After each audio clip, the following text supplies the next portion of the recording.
Hello बच्चों, welcome back to my channel. कैसे हैं आप सब लोग। आज की वीडियो से हम स्टार्ट कर रहे हैं जो आप लोगों का उत्तराखंड सहायक लेखाकार परीक्षा 2020 हुई थी। या इसके अलावा और भी प्रीवियस के जो आप लोग के पेपर्स हुए हैं उत्तराखंड में असिस्टेंट अकाउंटेंट के, सहायक लेखाकार के, तो सारे प्रीवियस ईयर के क्वेश्चंस मैं आप लोग को सॉल्व करवाऊंगी आगे आने वाली वीडियोज में भी। और आज की वीडियो में आप लोग का 2020 का पेपर रहेगा, जिससे कि जितने भी आपके एग्जाम अभी तक हुए हैं उसका पैटर्न क्या रहा है, किस तरह के क्वेश्चन आपसे पूछे जा रहे हैं, उनको आप अच्छे से प्रैक्टिस कर ले। इसके अलावा पीवाईक्यू काफी रिवाइज भी होते हैं आपके प्रीवियस ईयर के जो क्वेश्चंस आते हैं, काफी हद तक वो रिवाइज भी हो जाते हैं कभी कभी, तो वो भी आपके लिए इजी रहेगा कि किस तरह से आप अगर उस तरह के क्वेश्चन आ रहे हैं या वही रिपीट हो रहा है तो आपको उसके मार्क्स अच्छे मिल जाने हैं। तो आज की वीडियो से हमारा स्टार्ट होता है, जिसमें कि हम 2020 में जो पेपर हुआ था 29 नवंबर 2020 को, उसको सॉल्व करेंगे और देखेंगे उसमें किस तरह के क्वेश्चन पूछे गए थे।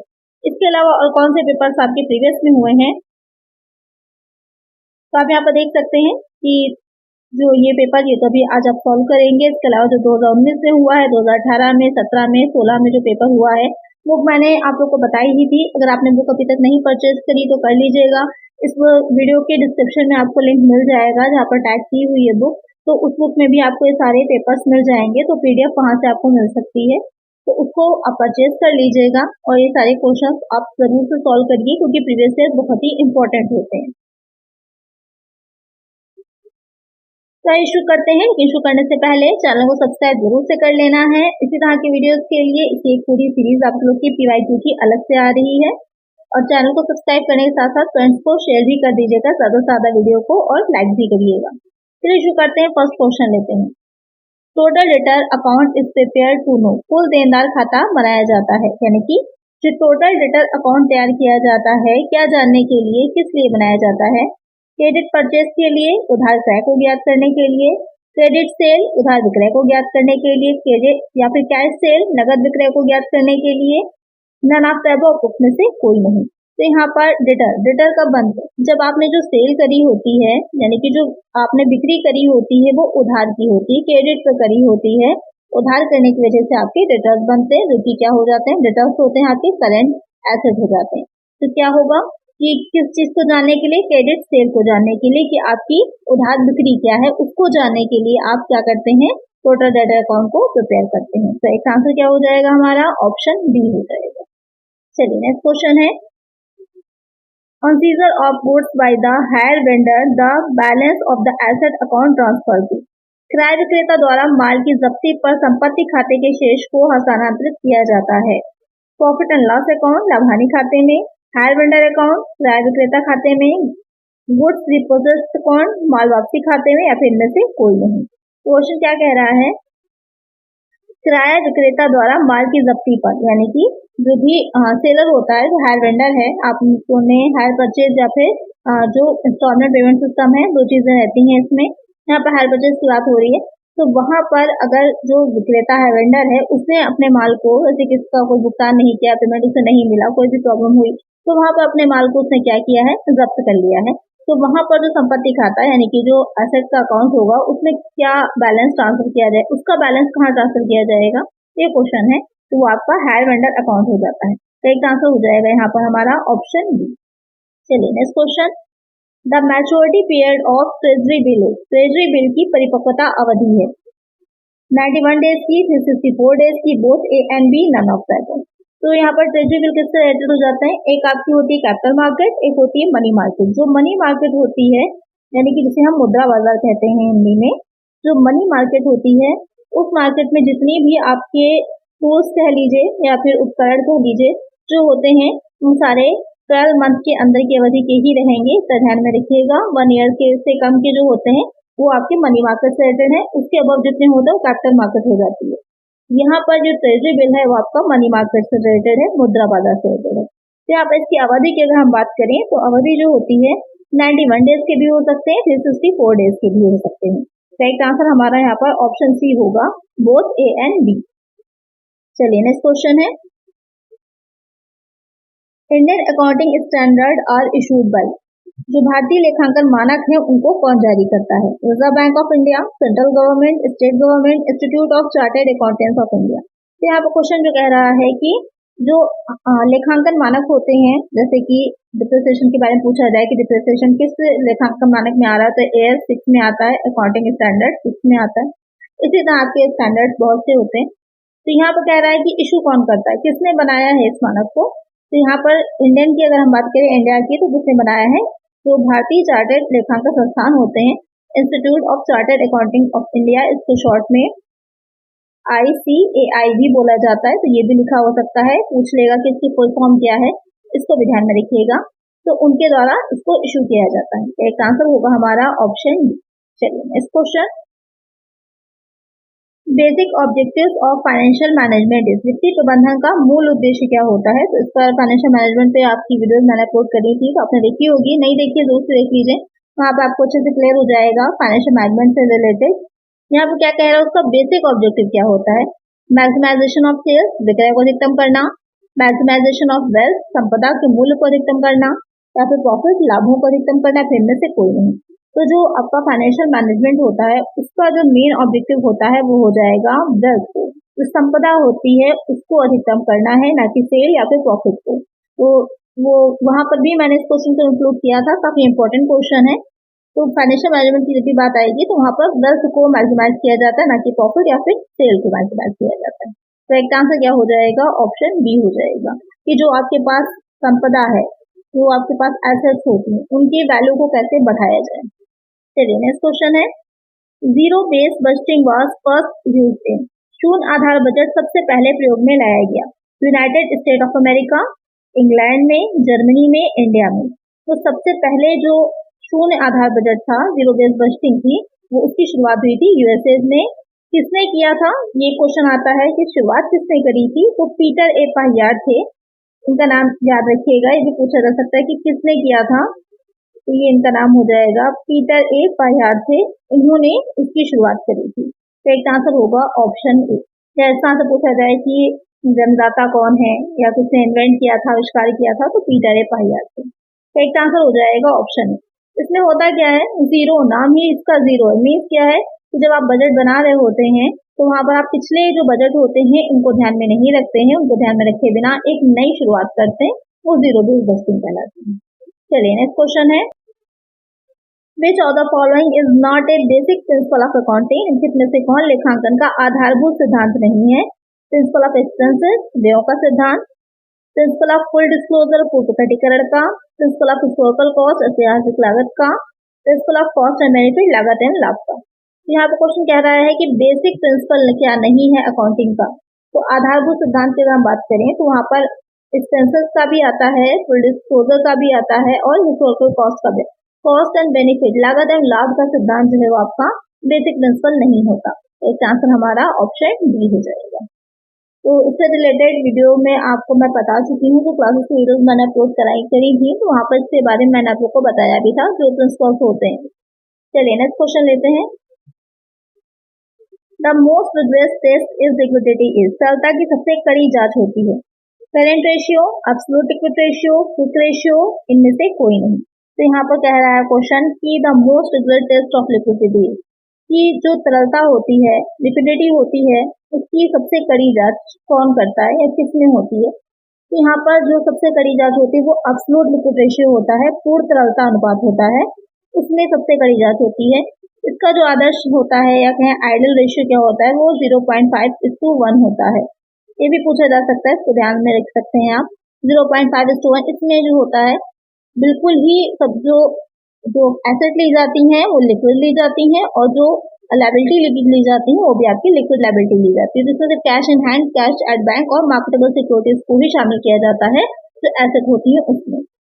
तो यहाँ पर करेक्ट आंसर क्या हो जाएगा, ऑप्शन बी। इसकी जो होती है करंट रेशियो की, वो 2:1 होती है, आइडियल रेशियो अगर कहा जाए, और क्विक रेशियो की क्या होती है, 1:1 होती है। सबकी याद रख लीजिएगा, एग्जाम में कोई भी पूछ सकता है, अच्छा क्वेश्चन है, ये भी बन सकता है। एक आंसर हो जाएगा ऑप्शन। चलिए नेक्स्ट क्वेश्चन है, A plan is a trap to capture the future. This statement is of. Newton भविष्य को पकड़ने के लिए बनाया गया पिंजरा है, ये कथन किसका है। एलन का है, टेरी का है, हार्ले का है, न्यूमैन का है। बहुत अच्छा क्वेश्चन है, अलग अलग एग्जाम से पूछा जाता है ये क्वेश्चन। तो नियोजन भविष्य को, यानी कि हमें फ्यूचर में जो कुछ करना है उसको हम आज भी क्या कर रहे हैं, उसकी प्लानिंग आज करके हम पूरा डिसाइड कर रहे हैं। जैसे आपका एग्जाम होने वाला है तो क्या आपको करना है, कब तक कितना टाइम रिवीजन के लिए देना है, सारी चीजें आपने पहले से ही तैयार करके रखी हुई है। अपना एक लेसन प्लानिंग टाइम टेबल कह सकते हैं, टाइम टेबल जो है OTT जो है आपने वो अपना तैयार कर रखा होगा, तो वही हो जाता है नियोजन। यहाँ पे क्या कह रहा है कि डिफिनेशन किसकी है, तो ये आपकी LN की है। तो एक आंसर होगा हमारा ऑप्शन ए। चलिए नेक्स्ट क्वेश्चन है प्रिंसिपल ऑफ इंडेमनिटी अप्लाइज इन, क्षतिपूर्ति का सिद्धांत लागू होता है लाइफ इंश्योरेंस में, लाइफ एंड फायर इंश्योरेंस में, लाइफ एंड मरीन इंश्योरेंस में, मरीन एंड फायर इंश्योरेंस में। तो यहाँ पर अगर हम बात करें कि क्षतिपूर्ति का, अच्छा एक बात बताइए, जो क्षतिपूर्ति होती है हम किसकी निकाल सकते हैं, किसकी कर सकते हैं, जिसकी हम वैल्यू सही से निकाल पाएंगे, जिसकी हम वैल्यू सही से निकाल पाएंगे उसी की ही तो हम कंपनसेशन उसको दे पाएंगे, उसी की तो इंडेमनिटी हम कर पाएंगे। तो यहाँ पर अगर हम किसी की लाइफ की बात करते हैं, किसी की जीवन की बात करते हैं, तो जीवन क्या होता है, अनमोल होता है, उसकी आप एग्जैक्ट वैल्यू निकाल ही नहीं सकते कि एग्जैक्ट वैल्यू पैसे में क्या होगी। तो यहाँ पर जो क्षतिपूर्ति है आप उसकी कंपनसेशन नहीं दे सकते, आप सिर्फ उसको अश्योर कर सकते हैं कि जो भी पैसे जैसे लाइफ इंश्योरेंस लोग लेते हैं तो उसकी डेथ के बाद अगर मिल रहा है तो उस पैसे से वो अपने लाइफ को में आगे बढ़ सकते हैं, या पैसे की कमी पूरी हो जाती है लेकिन उस व्यक्ति की नहीं होती। इसलिए क्या होता है, ये सिद्धांत आपका मरीन और फायर इंश्योरेंस में आता है लेकिन लाइफ इंश्योरेंस में नहीं आता। तो एक आंसर हो जाएगा ऑप्शन डी। तो इस तरह से भी कभी कभी चीजों को एक्सप्लेन करके समझा करिए, आपको एग्जैक्ट आंसर नहीं भी पता है तो भी आपको समझ में आ जाएगा। तो यहाँ पर ये इंडेमनिटी वाला जो प्रिंसिपल है वो लाइफ इंश्योरेंस में नहीं आता, बाकी मरीन और फायर इंश्योरेंस दोनों में आता है। तो एक आंसर होगा ऑप्शन डी। चलिए नेक्स्ट क्वेश्चन है return of investment is computed by, विनियोग पर प्रत्याय की गणना की जाती है।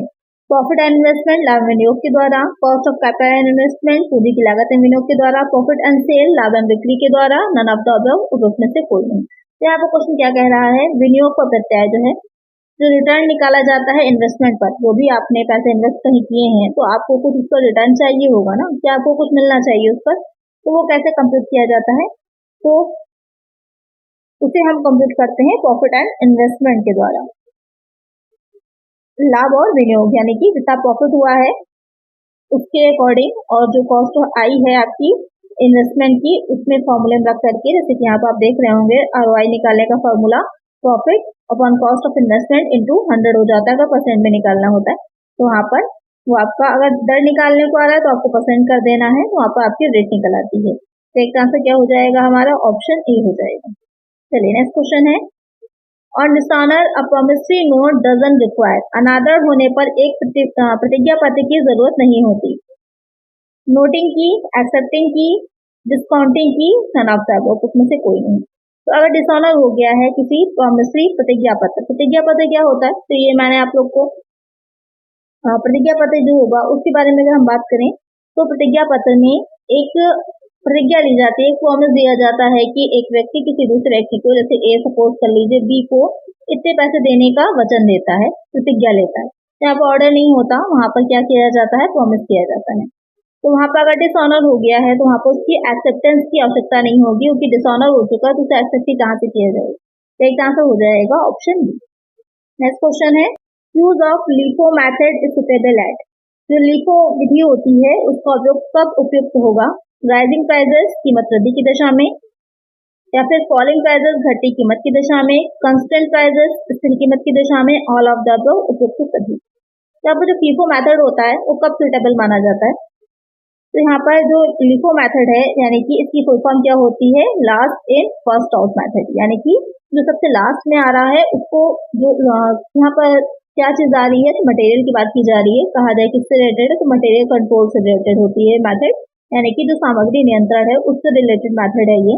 तो वहां पर क्या होता है कि जो सबसे लास्ट में हम जो है सामग्री को, जो मटेरियल को ला रहे हैं उसको सबसे पहले हम सोर्स में इशू करते हैं। तो यहाँ पर कब हम उसका यूज करेंगे, तो जब प्राइस जो है बहुत बढ़ रहे होंगे, राइज कर रहे होंगे प्राइजेस, तो वहां पर हम इस मेथड का यूज करते हैं, जिससे कि ये रहता है कि बाद में जो आपके पास बचा स्टॉक होता है वहां पर उसकी वैल्यू निकालना इजी हो जाता है। और साथ में ये भी होता है कि अभी क्योंकि बढ़ गए हैं रेटें, बढ़े रेट पे आपने खरीदी है, आप उसको फॉरेन इशू कर देंगे तो मार्केट प्राइस और आपके जो प्राइसेस हैं, लागतें आ रही हैं वो बराबर रहेंगी। अगर पहले के होंगे तो वहां पर आपने कम में किया होगा तो उसमें मिसमैच हो जाता है, इसलिए भी ये मेथड यूजफुल ही रहता है। एक आंसर क्या होगा हमारा, ऑप्शन ए। चलिए नेक्स्ट क्वेश्चन है, the sale of goods act came in force from, वस्तु विक्रय अनुबंध लागू हुआ था 1872, 1930, 1932, 1949। तो यहाँ पर जो सेल्स ऑफ गुड्स एक्ट है तो नाम में ही इसके जुड़ा है 1930 बोला ही जाता है, वस्तु विक्रय अधिनियम 1930। तो यहाँ पर क्या है, करेक्ट आंसर ऑप्शन बी हो जाएगा। चलिए नेक्स्ट क्वेश्चन है, वेरिफिकेशन ऑफ एसेट इंक्लूड, संपत्तियों के सत्यापन में क्या सम्मिलित होता है, फिर क्या शामिल होता है। फिजिकल वेरिफिकेशन ऑफ एसेट, संपत्तियों का भौतिक निरीक्षण। Verification of proper value of asset, संपत्ति के उचित मूल्य का सत्यापन। Verifying that asset are free from any charge, या फिर यह सत्यापित करना कि संपत्ति प्रभार से मुक्त है, ऑल ऑफ दैट। तो दो चीजें रहती हैं, एक होता है वैल्यूएशन, दूसरा होता है वेरिफिकेशन। वैल्यूएशन जो होता है, वैल्यूएशन में इस तरह से लिखा जाता है, जो वैल्यूएशन होता है उसको हम हिंदी में मूल्यांकन कहते हैं। वैल्यूएशन में ये देखा जाता है कि मूल्य कितना है, संपत्ति या एसेट जितने वैल्यू जो दिखा रही है एक्चुअल में उसकी वैल्यू है या नहीं है, डिप्रिसिएशन से इसे चार्ज किया गया है या नहीं किया गया। और जो वेरिफिकेशन होता है, वेरिफिकेशन में मूल्यांकन के साथ साथ ये भी चीजें देखी जाती है कि एक्चुअल में संपत्ति एसेट जो है वो उस कंपनी या उस ऑर्गेनाइजेशन की है भी या नहीं, उनका उसको स्वामित्व है भी या नहीं, या एक्चुअल में फिजिकली वो अपेयर है भी या नहीं, ये सारी चीजें देखी जाती हैं आपकी वेरिफिकेशन में। तो यहाँ पर हम देखें तो तीनों ही पॉइंट आ जाते हैं, तो करेक्ट आंसर हमारा ऑप्शन डी हो जाएगा। इसमें एक क्वेश्चन और बनता है कि क्या वेरिफिकेशन में वैल्यूएशन इंक्लूड है, तो यस, वेरिफिकेशन में वैल्यूएशन इंक्लूड होता है। ऐसा कह सकते हैं कि वैल्यूएशन के बाद वेरिफिकेशन आता है और वेरिफिकेशन में वैल्यूएशन को भी शामिल किया जाता है। चलिए नेक्स्ट क्वेश्चन है, the section of agreement is restraint of trade is, व्यापार में रुकावट डालने वाले ठहराव की धारा है 28, 27, 29, 26। यहाँ पर किससे रिलेटेड क्वेश्चन है, आपका जो बिजनेस रेगुलेटरी फ्रेमवर्क है बीआरएफ, अगर आपने पढ़ा होगा ग्रेजुएशन में तो उससे रिलेटेड ये क्वेश्चन है। वहां पर कुछ ऐसे अनुबंध होते हैं, ऐसे ठहराव किए जाते हैं जो कि किसी चीज को रोकने के लिए होते हैं और वो स्टार्टिंग से ही क्या होते हैं, अवैध होते हैं, उनको वैध नहीं माना जाता है। तो यहाँ पर इसी तरह का एक होता है कि व्यापार में रुकावट डालने, ऐसे एक क्वेश्चन आता है विवाह में रुकावट डालने से रिलेटेड भी होता है। तो यहाँ पर कौन सा ठहराव है, वो आपकी सेक्शन 27 हो जाएगा। करेक्ट आंसर होगा ऑप्शन बी।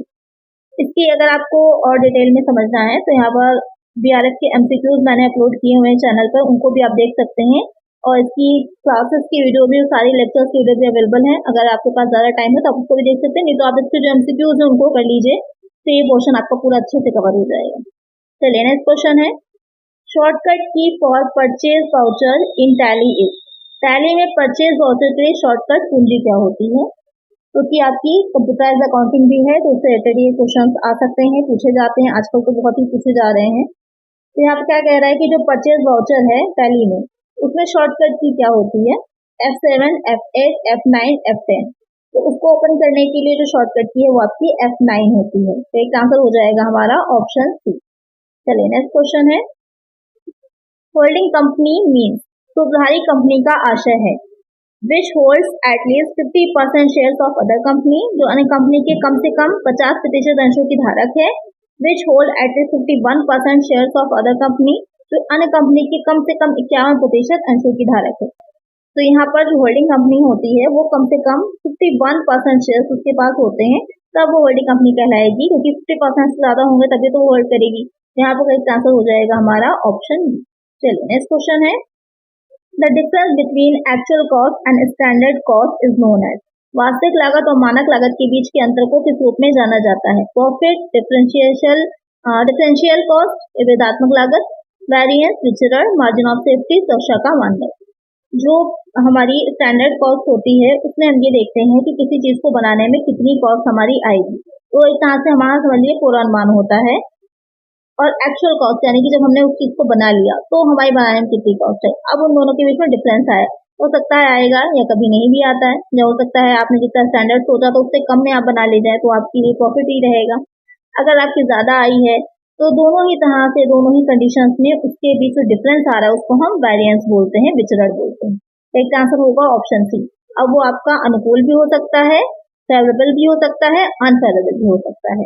तो दोनों ही कंडीशन मैंने बता ही दी आपको कि जब कम होगी एक्चुअल कॉस्ट तो वहां पर क्या होगा, फेवरेबल हो जाएगा, जब ज्यादा हो जाएगी एक्चुअल कॉस्ट तो अनफेवरेबल हो जाएगा। चलिए नेक्स्ट क्वेश्चन है, the institute of chartered accountants of India was established on, यहाँ पर कह रहा है कि जो ICAI जो भी हमने पढ़ाई था उसकी इस्टेब्लिशमेंट किस ईयर में हुई थी, तो किस ईयर में हुई थी? 1 जुलाई 1949, 1 अप्रैल 1948, 1 जनवरी 1950, 1 अप्रैल 1932। तो इसकी जो स्थापना हुई थी वो 1 जुलाई 1949 को हुई थी। तो एक आंसर हमारा जो होगा वो ऑप्शन ए हो जाएगा। तो सवाल इसके बारे में देख लेते हैं कि 1 जुलाई 1949 को हुई थी। ये एक संवैधानिक निकाय है, भारत सरकार के वाणिज्यिक मंत्रालय के अधीन आती है और उसका मुख्यालय कहाँ है? नई दिल्ली में। तो 3 क्वेश्चन बन गए। कब हुई थी? 1 जुलाई 1949 को। ये किसके मंत्रालय में या किसके अंडर में आता है? तो वाणिज्यिक मंत्रालय जो है, कॉमर्स मिनिस्ट्री जो है, मिनिस्ट्री ऑफ कॉमर्स बोलते हैं, उसके अंडर में आता है। और इसका हेड ऑफिस पूछा जाए तो नई दिल्ली में। चलिए नेक्स्ट क्वेश्चन लेते हैं। The beginning inventory of the current year is overstated by 5,000 and closing inventory is overstated by rupees 12,000. These errors will affect net income for the current year by वर्तमान वर्ष का आरंभिक रहतिया कितना है? 5,000 से अधिक दर्शाया गया है और अंतिम रहतिया है वो 12,000 से अधिक दर्शाया गया है। तो ये त्रुटियां वर्तमान वर्ष की शुद्ध आय पर किस तरह प्रभाव डालेंगी? ये आपको क्वेश्चन कह रहा है कि कम दिखाएंगी या ज्यादा दिखाएंगी। तो यहाँ पर हम बात करें तो ओपनिंग स्टॉक 5,000 से ज्यादा दिखाने का मीन्स क्या है कि आपका जो नेट प्रॉफिट है वो 5,000 से क्या है? कम हो गया है, 5,000 से कम आया है, जो कि आपके अकाउंट्स में दिखाया गया। और क्लोजिंग स्टॉक 12,000 से अधिक होने का मीन्स ये हो जाता है कि वहां पर आपके 12,000 यहाँ पर इंक्रीज हो जाएंगे, बढ़ जाएंगे। तो अगर डिफरेंस हम निकालेंगे दोनों का तो 12,000 ये हो जाएंगे और 5,000 आपके यहाँ पर ये आ रहे हैं। डिफरेंस आ जाएगा आपका 7,000 का। तो 7,000 से क्या हो जाएगा? ओवर आपका दिखाएगा, प्रॉफिट ज्यादा दिखाएगा। तो एक आंसर हमारा क्या हो जाएगा? ऑप्शन डी हो जाएगा। चलिए नेक्स्ट क्वेश्चन है। When two or more than two companies doing similar business combine together and form a new company to take over their business, then this combination is called। जब दो से अधिक कंपनियां जो एक जैसा व्यापार कर रही हों एक साथ मिलती हैं और एक नई कंपनी बनाकर कार्य करती हैं तो इस मिलन को कहा जाता है अमलगमेशन, एकीकरण, अब्जॉर्प्शन, सबविलियन, रिकंस्ट्रक्शन, पुनर्निर्माण या फिर रिकंस्टिट्यूशन, पुनर्गठन। तो यहाँ पे क्या कह रहा है? दो से ज्यादा कंपनियां हैं जो कि सेम बिजनेस कर रही है, एक जैसा बिजनेस कर रही हैं और मिल करके एक न्यू कंपनी बना रही है, एक नई कंपनी बन रही है, एक न्यू कंपनी यहाँ पर क्रिएट हो रही है। तो वहां पर इस तरह से मिलने को कहते हैं अमलगमेशन कहा जाता है, एकीकरण कहा जाता है। तो यहाँ पर एक आंसर क्या हो जाएगा? ऑप्शन ए हो जाएगा। जो पुनर्निर्माण होता है, पुनर्निर्माण में रहता है कि एक कंपनी होती है जो दूसरी कंपनी को कभी कभी दूसरी कंपनी को खरीद लेती है, मिल जाती है। पुनर्गठन में क्या होता है? तो कंपनी सेम वही बनी रहती है। सबविलन में क्या होता है? एक कंपनी दूसरी कंपनी में जाके मिल जाती है, यहाँ पर परचेज कर सकती है, यहाँ पर वो अब्जॉर्प्शन हो जाता है। एकीकरण जो है जहाँ पर दो या दो से अधिक कंपनियां मिल करके एक नई कंपनी को बनाती है। तो करेक्ट आंसर यहाँ पर ऑप्शन ए हो जाएगा। चलिए नेक्स्ट क्वेश्चन है। Responsibility accounting is also known as, उत्तरदायित्व लेखांकन को किस अन्य नाम से संबोधित किया जाता है? प्रॉफिटेबिलिटी अकाउंटिंग, लाभदायिकता लेखांकन, एक्टिविटी अकाउंटिंग, क्रियाशीलता लेखांकन, बोथ ए एंड बी या फिर नन ऑफ दैट। क्वेश्चन क्या कह रहा है? उत्तरदायित्व लेखांकन है, उसे और किस नाम से संबोधित किया जाएगा? तो यहाँ पर उत्तरदायित्व लेखांकन को हम लाभदायिकता लेखांकन या फिर क्रियाशीलता लेखांकन दोनों ही नामों से जानते हैं। तो एक आंसर हमारा हो जाएगा option C, both A and B. चलिए नेक्स्ट क्वेश्चन है। Which of the following pairs is wrong? निम्नलिखित में से कौन सा युग्म यहाँ पर गलत है, आपको ये बताना है। गुडविल इंटेंगिबल एसेट, ख्याति अमूर्त संपत्ति है, करेक्ट है। ख्याति जो होती है वो इंटेंगिबल एसेट होती है। ऑयल वेस्टिंग एसेट है, तेल का कुआं जो है क्षयशील संपत्ति है, जैसे जैसे आप उसको निकालते जाते हैं उसकी क्वांटिटी कम होती जाती है। इसमें अगर हम देखेंगे कि साथ से देखा जाता है उसकी कमी को तो वेस्टिंग एसेट उसे माना जाता है। प्रिलिमिनरी एक्सपेंसेस फिक्टिशियस एसेट होती है। प्रारंभिक व्यय है जो प्रथम संपत्ति, करेक्ट है। जो प्रिलिमिनरी एक्सपेंसेस होते हैं बैलेंस शीट में आपके एसेट साइड में सबसे लास्ट में जो मिसलेनियस एक्सपेंडिचर्स होते हैं वहां पर दिखाए जाते हैं, प्रथम संपत्ति होता है। Stock and trade liquid asset है, गलत हो जाएगा। जब आप निकालते हैं जो लिक्विड रेशियो निकालते हैं वहां पर आप तो उसमें हम स्टॉक एंड ट्रेड को लेस कर देते हैं, क्योंकि स्टॉक एंड ट्रेड जो होता है वो आपकी लिक्विड एसेट नहीं है, ये करेंट एसेट होती है लेकिन लिक्विड नहीं होती। तो एक आंसर हमारे यहाँ पर ऑप्शन डी हो जाएगा। चलिए नेक्स्ट क्वेश्चन है। In financial leverage is 1.32, then by what percentage will taxable income increase if EBIT increase by 6%? यदि वित्तीय उत्तोलन जो है वो 1.32 है, EBIT में 6% की वृद्धि होने पर कर योग्य आय में कितने प्रतिशत की वृद्धि होगी? आपको क्वेश्चन है। जब भी इस तरह का क्वेश्चन है आपको ज्यादा कुछ नहीं करना, डायरेक्ट आपको मल्टीप्लाई कर देना है। यहाँ पर 1.32 है इंटू 6 कर दीजिए, क्योंकि परसेंट नहीं है तो अपॉन 100 करने की नीड नहीं है। यहाँ पर डायरेक्ट आप जो है परसेंटेज लगा सकते हैं। मल्टीप्लाई कर देंगे तो मल्टीप्लाई करने पे कितना आ जाएगा, हमारा आ जाएगा 7.92%। तो इसका आंसर हो जाएगा ऑप्शन डी। इस तरह के क्वेश्चन में सीधे से आपको मल्टीप्लाई कर देना है। जितने परसेंट से आपको इंक्रीज रहेगा उतने परसेंट से डायरेक्ट जो भी लीवरेज दे रखा होगा उससे मल्टीप्लाई कर दीजिए। नेक्स्ट क्वेश्चन है, a partnership firm sold a residential house under which section the firm can get exemption a long term capital gain. एक तरह फर्म ने आवासीय मकान बेचा है, फर्म को किस धारा के अंतर्गत पूंजी लाभ पर कर से छूट मिल सकती है? Section 54, 54D, 54F, 54EC। यहाँ पर क्या कह रहा है कि एक पार्टनरशिप फर्म थी, उसने एक रेजिडेंशियल हाउस को सेल किया था, तो उसको अगर एग्जेम्पशन लेना है लॉन्ग टर्म कैपिटल गेन के अंडर में, तो वहां पर कौन सी धारा लगेगी? तो यहाँ पर जो उन्होंने आंसर बताया है वो 54EC दे रहे हैं, लेकिन यहाँ पर दो सेक्शन आपकी लग रही हैं, एक सेक्शन 54 भी लग रही है, क्योंकि यहाँ पर उन्होंने ये नहीं बताया कि कितने टाइम पीरियड के अंदर वो इन्वेस्ट कर रहा है। तो 54 सेक्शन में भी आपका रिहायशी मकान से रिलेटेड ही होता है, पर वहां पर ये होता है कि 36 मंथ के अंदर यानी कि 3 ईयर्स के अंदर उसको किसी दूसरी मकान में इन्वेस्ट कर देना होता है, तो वहां पर 54 हो जाती है। और इसके अलावा DF तो अलग ही आएंगी। EC जो होती है वो भी आपकी लॉन्ग टर्म से रिलेटेड ही हो जाती है। इसमें यह रहता है कि कोई भी लॉन्ग टर्म अगर एसेट है उसको सेल किया जा रहा है संपत्ति को, तो वहां पर भी उसको इन्वेस्ट करना होता है, लेकिन इन्वेस्टमेंट कब से करनी है तो उन्होंने नहीं बताया। ये चीज थोड़ा सा क्वेश्चन है, डाउटेड है। वैसे यहाँ पर आंसर डी दे रखा है। बाकी आपको कमेंट सेक्शन में बताइए कि इसका करेक्ट आंसर आपके अकॉर्डिंग क्या लग रहा है। चलिए नेक्स्ट क्वेश्चन लेते हैं। If in a process normal loss is 10% or normal wastage is 100 units, output is 8,000 units, then number of units introduced in the said process will be। यदि किसी प्रक्रिया में सामान्य क्षय 10%, असामान्य क्षय 100 इकाइयां हैं, उत्पादन इकाइयां 8,000 हो तो उक्त प्रक्रिया में लगाई गई इकाइयों की संख्या होगी 8,900 यूनिट्स हो जाएंगे, या फिर 8910 यूनिट्स होंगे, 8690 यूनिट्स होंगे, या फिर 9,000 यूनिट्स होंगे। तो यहाँ पर क्वेश्चन क्या कह रहा है कि नॉर्मल वेस्टेज जो है किसी प्रोसेस में 10% का आया है, और अब नॉर्मल जो है वो 100 यूनिट्स का आया है, और जो प्रोड्यूस हुई है आउटपुट आया है वो 8,000 है। तो यहाँ पर कह रहा है कि स्टार्टिंग में जो यूनिट्स लगाई गई थी, इंट्रोड्यूस की गई थी, वो कितनी थी वो आपको निकालना है। तो उसको निकालने के लिए कैसे हम इसको सॉल्व करेंगे? तो यहाँ पर 8,000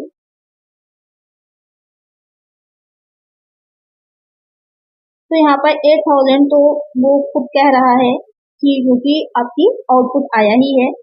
इसके अलावा 10% का तो सामान्य क्षय हुआ है और 100 इकाइयां असामान्य है, तो सीधे सीधे यहाँ पर 100 यूनिट्स तो आपको लिखी लेनी है। अब यहाँ पर जो 10% कह रहा है कि नॉर्मल वेस्टेज है, तो 81 यहाँ पर हो गई आपकी ऑलरेडी। ये 8100 जो है ये आपका कितना हो जाएगा, 90% हो जाएगा। क्यों? क्योंकि 10% नॉर्मल वेस्टेज में गया है, तो ये 90% हो गया टोटल आपका। अब इससे आप 100 को निकाल सकते हैं। यहाँ पर 0 से 0 चला जाएगा, 9 से करिएगा तो कितना आ जाएगा, 9 टाइम्स जाएगा और 3 0 आ जाएंगे। तो यहाँ पर कितनी यूनिट्स आ जाएंगी आपकी, 9000 यूनिट्स आ जाएंगी। तो एक आंसर हमारा ऑप्शन डी हो जाएगा। चलिए नेक्स्ट क्वेश्चन है, which type of audit is more suitable where there is no satisfactory system of internal check। जहां आंतरिक जांच पद्धति संतोषजनक नहीं होती, वहां के छठ की कौन सी पद्धति सही रहती है? Continuous audit, interim audit, cost audit, tax audit. तो जहां पर भी आपकी जो इंटरनल चेक है वो सही ढंग से काम नहीं करता है, या वहां पर आंतरिक जांच की पद्धति सही से नहीं है, तो वहां पर हमें कंटिन्यूअस ऑडिट करवाना चाहिए सतत अंकेक्षण। इसमें रहता है कि जो ऑडिटर होता है वो स्वयं या तो उसके जो ऑफिस के लोग होते हैं वो लगातार कंटिन्यूअसली आते रहते हैं, और जो बुक्स बनाई होती है उनकी लगातार वर्ष भर चेकिंग चलती रहती है। इससे किसी तरह की कोई गड़बड़ी होना, कोई फ्रॉड होना वो पॉसिबल नहीं हो पाता। तो करेक्ट आंसर हमारा ऑप्शन ए हो जाएगा। नेक्स्ट क्वेश्चन है, the name of third party in the case of Garner versus मेरे डिस्प्यूट वॉज। यानी कि गार्नर नाम जो मदई बात था, वहां पर तीसरा साझेदार का नाम क्या था? 3 पार्टनर थे ये, तो ज्यादा फेमस जो है वो इन दोनों का नाम होता है गार्नर और मदई का, और तीसरा जो है उनका नाम इतना फेमस नहीं होता, जबकि वही मेन थे ही कहिए डिस्प्यूट की मेन जड़ जो थे वो वही थे, क्योंकि उनकी ही जो एसेट थी, एसेट्स नहीं थी उनकी, जो है कैपिटल जो थी वो माइनस में चली गई थी, तो वहीं से शुरू हुआ था ये। इसमें थे जेसमिल थे, विल्किंस थे, या फिर एरविंग फिशर थे। तो थर्ड जो थे वो विल्किंस थे। विल्किंस थे। करेक्ट आंसर हमारा हो जाएगा ऑप्शन सी। चलिए नेक्स्ट क्वेश्चन है, which one of the following is not an inventory valuation method. निम्नलिखित में से कौन सी इन्वेंट्री वैल्यूएशन विधि नहीं है? वेटेड एवरेज प्राइस मेथड यानी कि भारित औसत मूल्य विधि, last and first out method बाद में आना पहले जाना विधि, बैलेंस शीट मेथड आर्थिक चिट्ठा विधि, first in first out method पहले जाना पहले आना विधि। यहाँ पे क्या कह रहा है कि कौन सी जो क्लोजिंग स्टॉक होता है उसका वैल्यूएशन करने का मेथड नहीं होता, तो बाकी की तीन रहेंगी आपकी। जो बैलेंस शीट मेथड है, आर्थिक चिट्ठा विधि, ये कोई भी मेथड आपका नहीं है। एक आंसर हो जाएगा ऑप्शन सी। इसके अलावा जो मेथड्स हैं, भारित औसत मूल्य विधि है, फीफो है, लीफो है, हीफो मेथड है या फिर स्पेसिफिक आइडेंटिफिकेशन मेथड है, ये सारे मेथड्स रहते हैं। करेक्ट आंसर हो जाएगा ऑप्शन सी। नेक्स्ट क्वेश्चन से 31 है, वो हम नेक्स्ट वीडियो से हम स्टार्ट करेंगे इसके आगे के क्वेश्चंस को। तो आज की वीडियो में इतना ही। आई होप आपके लिए सीरीज काफी हेल्पफुल रहेगी। सारे PYQs आपके जो ये 2020 में पेपर हुआ है, इससे पहले के जो पेपर्स हैं वो सारे मैं आप लोग के इस सीरीज में सॉल्व करवाऊंगी। लेकिन इसके लिए चैनल को आपको सब्सक्राइब जरूर से कर लेना है। किसी तरह का क्वेश्चन हो तो कमेंट कर दीजिएगा और फ्रेंड्स तक वीडियो को ज्यादा से ज्यादा शेयर करिएगा। चलिए मिलते हैं नेक्स्ट वीडियो में। Thank you.